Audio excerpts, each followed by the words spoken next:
पतिताये चल सुचिवायाला, प्रभु येशु पदास धरी.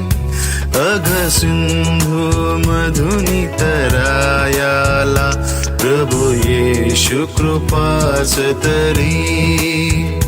प्रभुच्या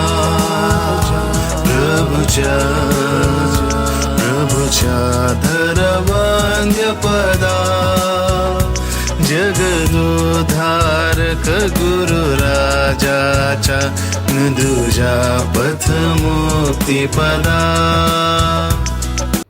प्रभू येशू ख्रिस्ताच्या पवित्र नावात सर्वांना प्रेमाचा सलाम. स्तोत्रसंहिता 103. हे माझ्या जीवा परमेश्वराचा धन्यवाद कर. हे माझ्या सर्व अंतर्यामा त्याच्या पवित्र नावाचा धन्यवाद कर. हे माझ्या जीवा परमेश्वराचा धन्यवाद कर. त्याचे सर्व उपकार विसरू नको. खरोखर आमचा प्रभू इतका महान आहे की तो आमच्यावर दया कृपा करुणा करतो आणि इतके आघात उपकार त्याने आम्हावर केलेले आहेत, याची परतफेड तर आपण कधीही करू शकत नाही. परंतु त्याच्या दयेविषयी आपण थोडक्यात पाहण्याचा प्रयत्न करूया. वचन 10कडे जर आम्ही लक्ष दिलं, आमच्या पातकांच्या मानाने त्याने आम्हाला शासन केले नाही, त्याने आमच्या दुष्कृत्यांच्या मानाने आम्हाला प्रतिफळ दिले नाही. एहेजकेलाच्या पुस्तकामध्ये 18वा अध्याय वचन 4मध्ये असे लिहिलेले आहे, जो जीवात्मा पाप करीतो तो मरेल. आणि खरोखर आदामाची संतती या नात्याने आम्ही प्रत्येकजण पापी होतो.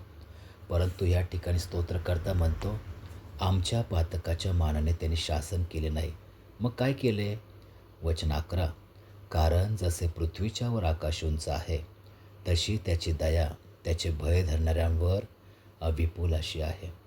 प्रियांनो, आमच्या पातकाच्या मानाने त्यांनी शासन केले नाही, तर त्याने आम्हावर दया केली.